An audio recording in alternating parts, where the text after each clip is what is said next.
इसीलिए श्री कृष्ण की गीता इतना प्रचलित हुआ। क्यों? भी कामुक को भी, भक्त को भी, संत को भी, सबको अपने अपने हिसाब से मटेरियल मिल जाता है। भंग हो सकता है, सार कभी निसार नहीं हो सकता है। इसमें सार्वभौमिकता है। इसमें क्या आपत्ति है किसी को बताइए कि आत्मा गुरु, लेकिन इस सिद्धांत को लागू कौन नहीं होने देता है? जो गुरु के नाम पर स्वयं भगवान बनना चाहता है। वैदिक ऋषि, मंत्र दृष्टा जो बने, इस सभी के गुरु आत्मा ही है। उस समय ये घटित हुआ। अगर आप कहते हैं कि हमारा भी आत्मा ये कहता है, तो आपको कैसे गलत सिद्ध किया जा सकता है? इस शरीर और ब्रह्मांड के एकत्व का ज्ञान है, यह विस्मृत हो गया। हमारा जीवन तो धन्य धन्य हो जाएगा, चाहे गुरु वहीं के वहीं रहे। ऐसे बहुत सारे भक्त, अगर आत्मसात कर लिया जाए तो लोहा से पानी निकलना होगा, कोई नहीं रोक सकता है इसको। यूनिवर्सल ज्ञान, इसमें कितनी सार्वभौमिकता है। जो आपके अंदर है उसे गुरु बनाने में क्या आपत्ति है? ये किस धर्म की बात है, किस मत की बात है? यह सार्वभौम है, यह सत्य धर्म है। कौन कहता है अवतार केवल हिंदू धर्म में होता है? इस्लाम में भी अवतार है, ईसाई में भी अवतार है, यहूदी में भी अवतार है, यूहन्ना में भी अवतार है। अवतार नहीं कहेंगे उसको तो क्या कहेंगे आप? चांद तुम्हारा और सूरज हिंदुओं का, और चांद इस्लामों का है, और तारा यहूदियों का है, और किसी ने रजिस्ट्री कर दिया है ब्रह्मांड ने, किसी को, किसी के बाप का। जहां आके आपका मन, बुद्धि, चित्त, अहंकार शुद्ध हो जाए, हमारे सोचने का दशा और दिशा बदल जाता है, और हमारा पश्चात जीवन बदल जाता है। शरीर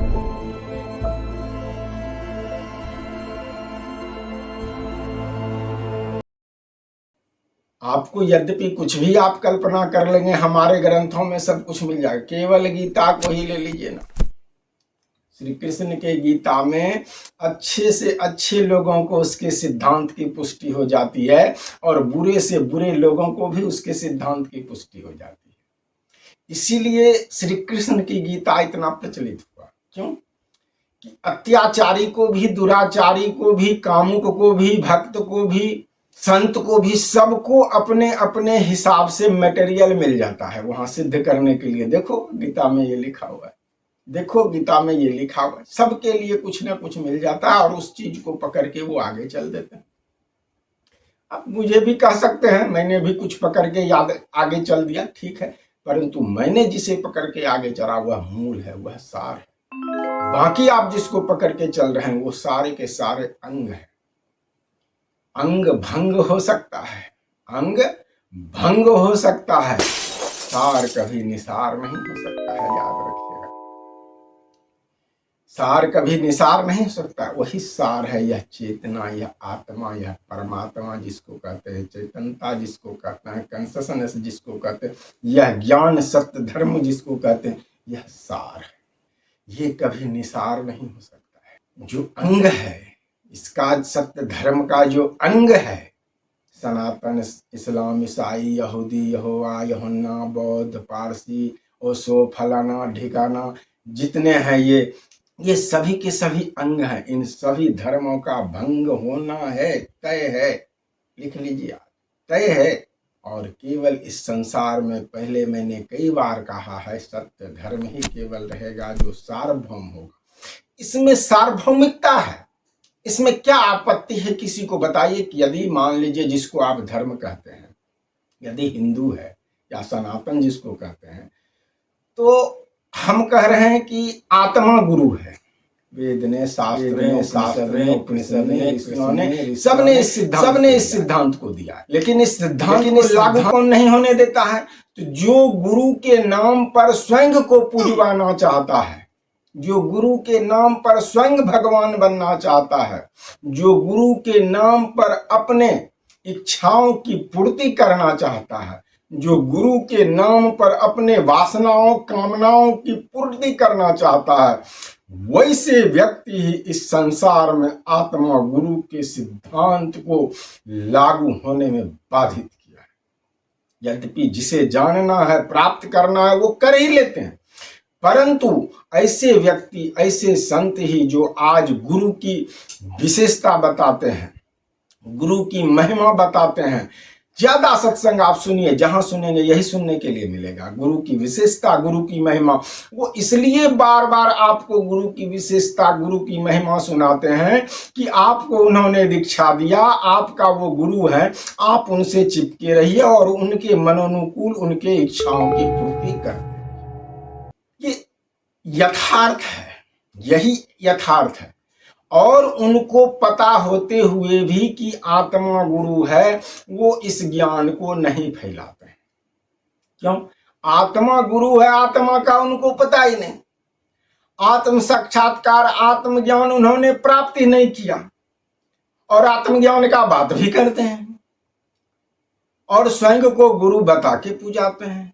जब आत्मा गुरु है, सर्वस्व ब्रह्मा विष्णु महेश आदि शक्ति, अनादि शक्ति, सबों का भगवान दत्तात्रेय, ये सबों का वैदिक ऋषि, जिन्हें ज्ञान दृष्टा जो बना, मंत्र दृष्टा जो बने, इस सभी के गुरु आत्मा ही है, उनके मार्ग निर्देशक आत्मा ही है। तो ये सभी गुरु खुद को गुरु बताते हैं। क्यों? इसलिए कि उन्हें अपने इच्छाओं की, उन्हें अपने भावनाओं की, उन्हें अपने कामनाओं की पूर्ति करनी है, उन्हें अपने स्वार्थ की पूर्ति करनी है। और वैदिक काल में इस ज्ञान को, आत्मा गुरु के सिद्धांत को रहस्य में इसलिए रखा गया कि कोई भी आदमी कह सकता है कि मेरा आत्मा ये कहता है, मेरा आत्मा ये कहता है, मेरा आत्मा ये कहता है। उस समय ये घटित हुआ। आत्मा गुरु का सिद्धांत जब प्रचारित किया गया था प्रारंभ में, ये घटित होने लगा। सब कोई कहता था कि मेरा आत्मा ये कहता है मन, और नाम किसका बोलता? आत्मा। यह मेरा आत्मा यह कहता, यह उसी व्यक्ति में लागू होता है जिसने आत्मा को उपलब्ध कर लिया हो, जिसने आत्मज्ञान को प्राप्त कर लिया हो, वह व्यक्ति ऐसी घोषणा कर सकता है। परंतु यह दिखाने का चीज है नहीं कि देखो मैंने ये प्राप्त कर लिया, मेरे पास ये देखो ये आत्मा है, ये तो है नहीं। ये तो ज्ञान के स्तर से, अंतर की अनुभूति से इसको जाना जाता है। तो अगर आप कहते हैं कि हमारा भी आत्मा ये कहता है, तो आपको कैसे गलत सिद्ध किया जा सकता है? लेकिन जो ज्ञानी है वो जानते हैं कि आप गलत हैं, आप सही नहीं है, वो आपको सिद्ध भी कर देंगे, फिर भी आप नहीं मानेंगे। इसीलिए इस रहस्य को छुपा के रखा गया और धर्म मतवाद बन गया, पंथवाद बन गया। जो सत्यता है, जो सत्य ज्ञान है, वो पीछे छूट गया। जो ब्रह्मांड का ज्ञान है, जो अंतर इनर इंजीनियरिंग का ज्ञान है, अंतर्बोध का ज्ञान है, जो मूल ज्ञान ब्रह्मांड का है, जो तंत्र का ज्ञान है, शरीर और ब्रह्मांड के एकत्व का ज्ञान है, यह विस्मृत हो गया लोगों से। कारण कि इसको, इस ज्ञान को न पाने वाले संतों ने ही अपने आप को स्थापित कर दिया, अपने आप को गुरु भगवान के रूप में। गुरुर ब्रह्मा गुरुर विष्णु गुरुर्देवो महेश्वर गुरुर साक्षात परब्रह्म तस्मै श्री गुरु, यानी इस शरीर को ही तुम भगवान मान के जीवन आजीवन पूजते रहो और तुम्हारे खानदान भी अनंत काल तक इसे पूजते रहें। कबीर आए, उन्होंने स्पष्ट किया, गुरु नाम है ज्ञान का, शिष्य सीख ले सोई, ज्ञान मर जाद जाने बिना गुरु। कई संतों ने इस पर बताया कि गुरु ज्ञान को कहा जाता है। यदि आपको कोई गुरु कुछ कह दिया, शारीरिक गुरु, भौतिक गुरु, आप उसको मानते हैं क्या? और वो शब्द आप सुने तो ये शब्द ज्ञान स्वरूप है। और आपका अंतर वेदना, अंतर चेतना, अंतर मन बुद्धि जब आपको मानने कहता है, और जो बात गुरु के का मानने कहता है वही बात मानते हैं आप। हर बात तो हम गुरु का मानते नहीं। जो हमारा मन बुद्धि चित्त अहंकार कहता है मानने के लिए, हाँ ये ठीक है, जहां तक हम समझ रहे हैं तो ये ठीक है, मान लेते हैं। फिर भी तो हम सब बात वैसे गुरु का नहीं मान लेते। अगर वैसे शारीरिक गुरु का, चलिए वो झूठ ही बोल रहा है, दिखावा ही कर रहा है, अपने इच्छाओं की पूर्ति के लिए ही कर रहा है, फिर भी अगर हम उनके इच्छाओं को मान लें और उस पर अपना जीवन, शायद हमारा जीवन तो धन्य धन्य हो जाएगा, चाहे गुरु वहीं के वहीं रहे। ऐसे बहुत सारे भक्त हुए, रैया भक्त हैं और कई हैं, नचिकेता है और अनेकों हैं, ध्रुव है, जो कहने पर माता पिता या गुरु के कहने पर उसने जीवन में उसको चरितार्थ कर दिया और उसके माता पिता और गुरु वहीं के वहीं। गुरु को भी साक्षात्कार उस शिष्य के कारण होता है। माता पिता का वो भी साक्षात्कार उस बालक के कारण होता है, क्योंकि उसने अपने माता पिता और अपने गुरु की बातों में सत्यता को पूर्ण आत्मसात किया और उसे जीने का प्रयास किया। क्यों नहीं मिलेगा? ये लोहा से पानी निकल सकता है, अगर आत्मसात कर लिया जाए तो लोहा से पानी निकलना होगा, कोई नहीं रोक सकता है इसको। It is universal truth. पत्थर से पानी निकल सकता है तो पत्थर से पानी निकलेगा। अगर ये शिष्य अपने गुरु की इन भावनाओं को चरितार्थ करना चाहे तो उसमें इतना विश्वास, आस्था और श्रद्धा है कि इसके बल पर वो पत्थर से भी पानी निकाल सकता है। असंभव नहीं है, कुछ भी असंभव नहीं है। आप जहां तक जिस चीज में आपको पूर्ण आस्था, विश्वास, श्रद्धा होता है वहां तक आप सफलता प्राप्त करते हैं। प्रत्येक मनुष्य वहां तक सफलता प्राप्त करता है जहां तक कि उसके विचारों की समन्वयता उसके साथ आस्था, श्रद्धा, विश्वास जहां तक उसके किसी भी कार्य में होता है वहां तक वह उसको प्राप्त करता है। और भविष्य में भी विज्ञान और सनातन ज्ञान के, सत्य धर्म के ज्ञान की एक रूपता का डंका पूरे संसार में आज भी बज रहा है, लेकिन वो अज्ञात रूप से है, अज्ञात रूप से है। ज्ञात रूप से पूरी तरह से सभी संसार के मतवाद, पंथवाद, जिसे आप धर्म कहते हैं वर्तमान है, सभी के सभी नष्ट हो जाएंगे, कुछ नहीं रहेगा। केवल सत्य धर्म और एक ज्ञान कि आत्मा गुरु का ज्ञान, इसमें कितनी सार्वभौमिकता है।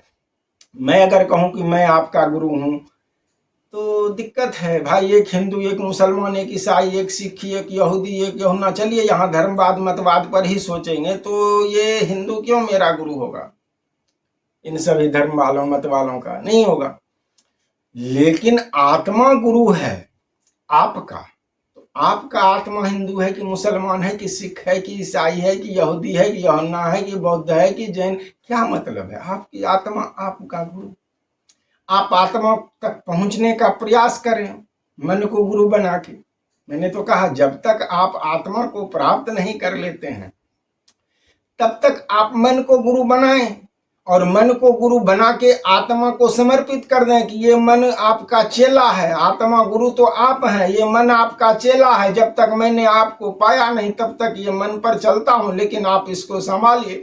इतनी आस्था, इतनी विश्वास, इतना संकल्प के साथ अगर आप चलेंगे तो आपका आत्मा तक उपलब्धि आपका होगा। तो आपका आत्मा, इसमें कितनी सार्वभौमिकता है कि इसमें कौन हिंदू, कौन मुस्लिम, कौन सिख, कौन ईसाई, कौन यहूदी, कौन यहोवा, कौन यूहन्ना, कौन मौद, कौन जैन, कौन क्या है? आपका आत्मा क्या है? जो अंदर से, जिसके कारण से यह वाणी वैखरी हो रही है, निकल रही है, वह जो आपके अंदर है उसे गुरु बनाने में क्या आपत्ति है? ये किस धर्म की बात है, किस मत की बात है? यह सार्वभौम है, यह सत्य धर्म है, यही स्वीकार करना चाहिए हम सबको। और यदि हम कहें कि भगवान तुम मानो हमारे शंकर को, हमारे विष्णु को, हमारे ब्रह्मा को, ये ब्रह्मांडी देवता है, लेकिन अगर आप समझ जाएंगे कि ब्रह्मा और विष्णु और शंकर उसे कहता है जो न्यूक्लियर है, न्यूक्लियर में इलेक्ट्रॉन, प्रोटॉन, न्यूट्रॉन मिलके कार्य कर रहा है, यही तीनों ब्रह्मा विष्णु महेश, इसी को नाम दिया गया है।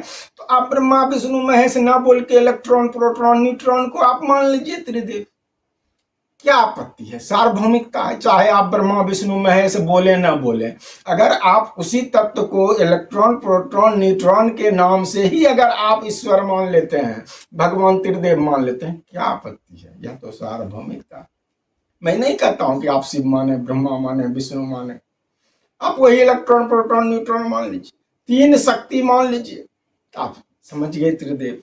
भगवान मैं कहूँ राम है, कृष्ण है, तो दुविधा हो जाएगी, भाई मैं राम को क्यों मानूं, मेरा मत अलग है, मेरा ये धर्म जिसको कहते हैं तथाकथित धर्म अलग है, मैं क्यों कहूँ तुम राम को भगवान मानो, कृष्ण को भगवान मानो? भाई भगवान की परिभाषा मैंने दे दिया कि जो जिस क्षेत्र के लिए, जनमानस के लिए जितना कार्य ज्यादा करता है उतना बड़ा क्षेत्र में वो उतना बड़ा भगवान होता है। तो जो आपके क्षेत्र में जिसने कार्य किया वो भगवान है।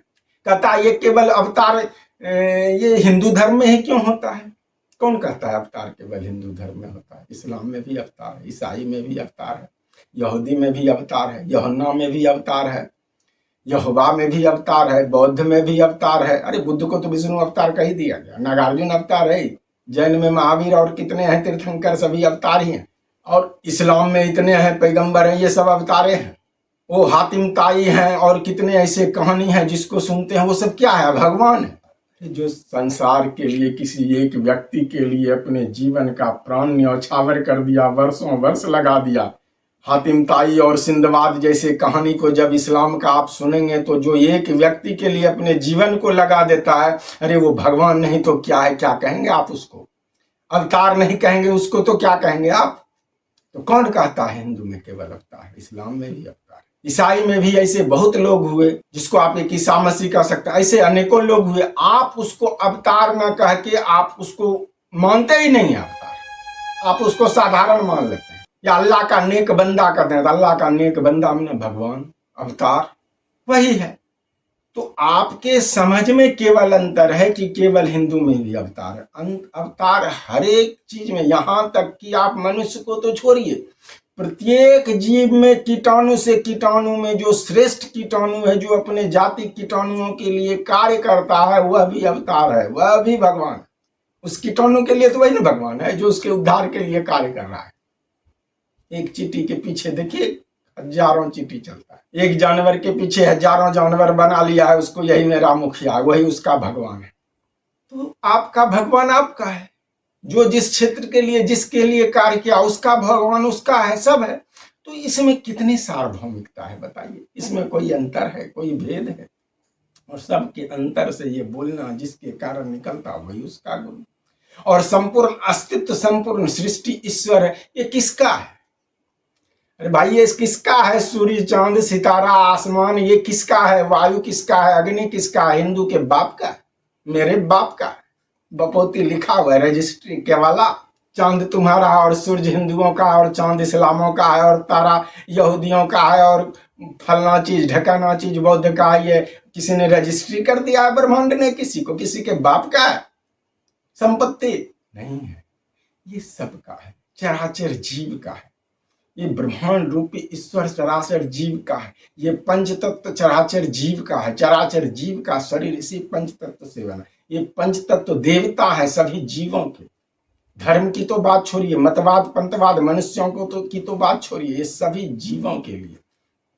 तो जब आप इस तरह से सार्वभौम ज्ञान में आ जाएंगे, सम्यक ज्ञान, इसी को सौम्य समाधि कहा, जब इसमें अवस्थित हो जाएंगे इस ज्ञान में, इसी को सौम्य समाधि, सम्यक समाधि कहा जाता है। जहां आके आपका मन बुद्धि चित्त अहंकार शुद्ध होता है, नाश नहीं होता, शुद्ध होता है। नाश तो हो ही नहीं सकता कुछ। उसकी अवस्था बदल जाती है, हमारे अंतर की अवस्था बदल जाती है, हमारे सोचने की शैली बदल जाती है, हमारे सोचने का दशा और दिशा बदल जाता है, और हमारा पश्चात जीवन बदल जाता है। इसी शरीर में रह के भी अद्भुत आनंद को प्राप्त, और हमें अपने जीवन के सभी बंधनों से मुक्त हो जाते हैं। इसे मुक्ति पर फिर मैं कभी बात करूंगा।